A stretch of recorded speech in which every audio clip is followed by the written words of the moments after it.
Today is day 97 of the podcast, and I want to go back and reread Isaiah 50, verse 4 from the Net Bible. The sovereign Lord has given me the capacity to be his spokesman so that I know how to help the weary. He wakes me up every morning. He makes me alert so I can listen attentively as disciples do. It really indicates that the Lord is actively engaged in our learning to listen and learning how to walk by the Spirit and speak by the Spirit. He's there immediately as I wake up. And if it is, I want us to consider that maybe that's not just physically, but perhaps spiritually. When I'm becoming alert and attentive, he's there immediately.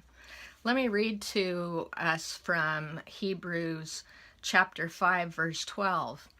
For though by this time you ought to be teachers, you have need again for someone to teach you the elementary principles of the oracles of God.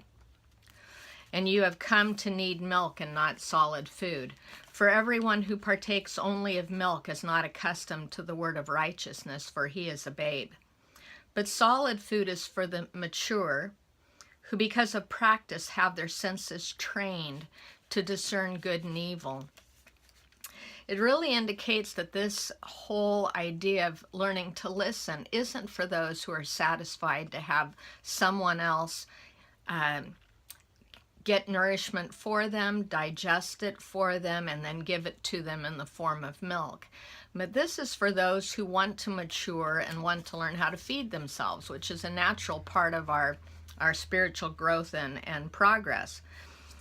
It's designed to be learned, hearing the voice of the Lord. This is a relational, it's relational. We're going to learn this not in some mechanical way, but we're going to learn it by becoming familiar with the one who wants to speak to us. He wakes me up, is what the verse says. It's supposed to be consistent.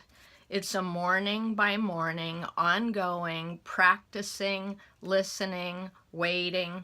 It's a daily process that we grow from. And it's not just for my benefit. It's so that the Lord can do ministry through me.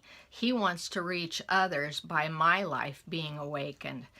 To be a living witness means we carry the presence of the Holy Spirit into every situation, and his power conducts his will through us. Are you ready for something like that? Are you willing to be that kind of a vessel for the Lord? So today's question, do you know how to be still and listen?